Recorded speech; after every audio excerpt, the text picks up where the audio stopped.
perkenalkan nama saya Dedi Yusuf Girsang dengan NIM 230306039. Di sini saya akan melengkapi tugas praktikum saya pada praktikum ternak potong dan kerja, di mana di sini saya akan membahas yang pertama yaitu penanaman rumput pakcong. Nah, sebelum kita bahas, kita harus mengetahui nih, sebetulnya rumput pakcong itu atau Penicillium purpureum CV pakcong adalah jenis rumput unggul yang merupakan hasil persilangan antara dua jenis tanaman, yaitu rumput gajah atau Penicillium purpureum dan millet mutiara atau pearl millet atau Penicillium glaucum.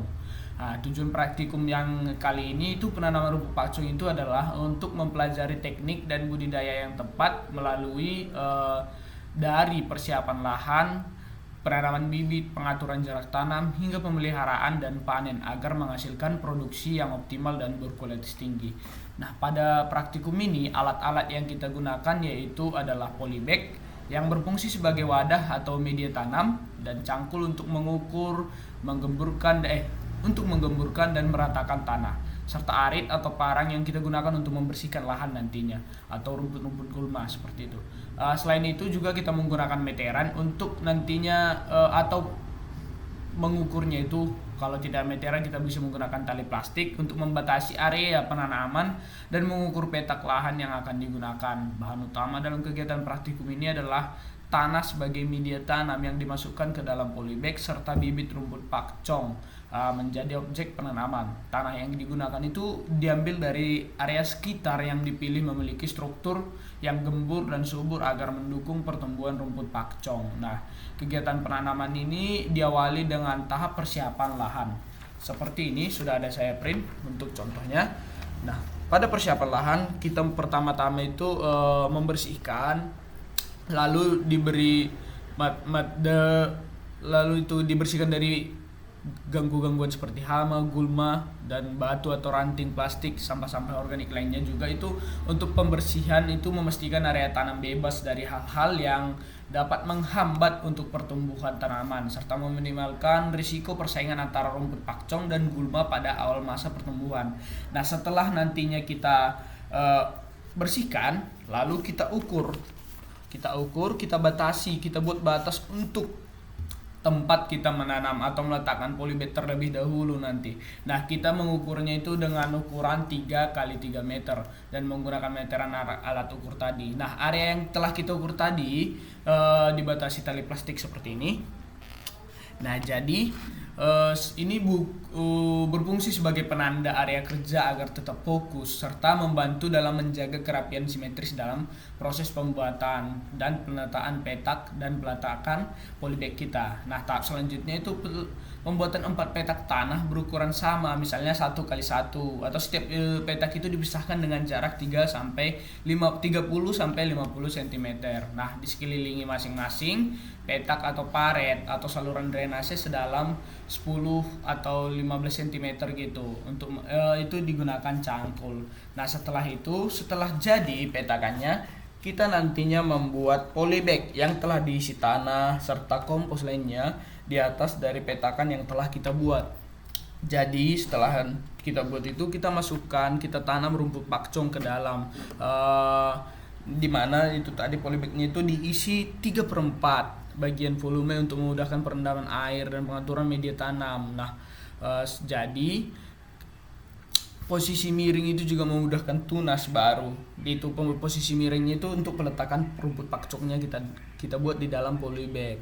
Nah, agar itu terkena cahaya matahari cukup dan mudah dijangkau untuk pemeliharaan dengan tata letak 3 polybag 1 petak. Kegiatan ini kita tutup dengan membersihkan kembali area kerja dan alat yang kita gunakan serta melakukan penyiraman ringan pada bibit untuk memastikan tanah cukup lembab guna mendukung awal pertumbuhan tanaman. Oke, selanjutnya kita akan membahas tentang pembuatan pelet. Nah, pakan dalam bentuk pelet merupakan salah satu inovasi penting yang telah diberikan untuk menjadi kontribusi signifikan dalam industri peternakan dan perikanan.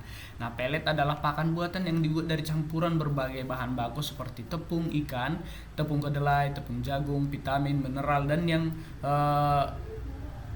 diramu menjadi adonan, kemudian dicetak menjadi bentuk batangan atau bulatan kecil berukuran sekitar 1-2 cm.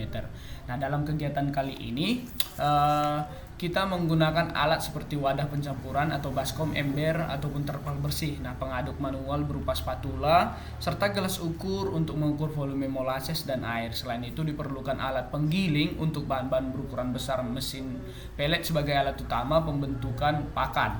Nah, serta loyang-loyang untuk penampungan pelet nantinya yang akan kita keringkan. Proses pengeringan dilakukan dengan bantuan oven sebagai alternatif pengeringan matahari.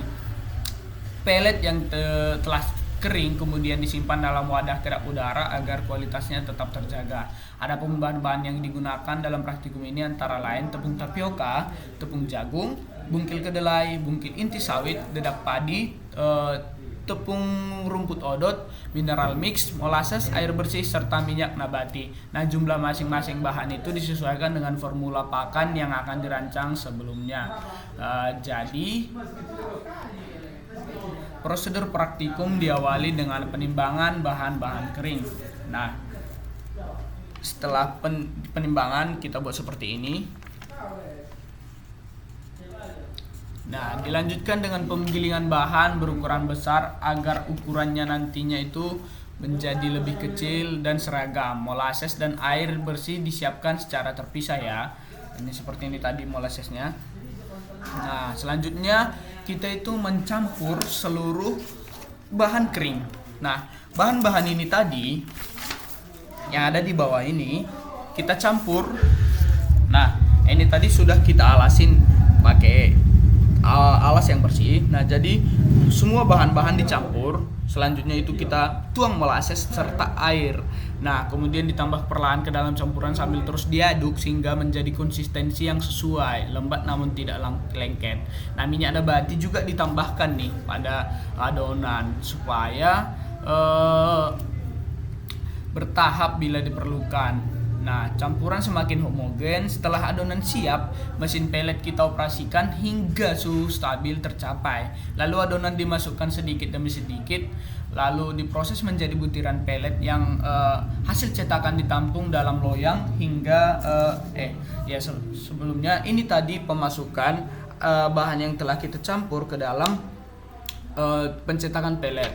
Nah, setelah dicampur dan diolah, nah itu tadi kita tampung di dalam sini, di dalam wadah yang ini. Nah, ini telah kita masukkan ke dalam oven untuk pengeringan. Itu dikeringkan dalam suhu rendah yaitu 50 hingga 60 derajat dengan pengaturan suhu dan waktu yang cermat.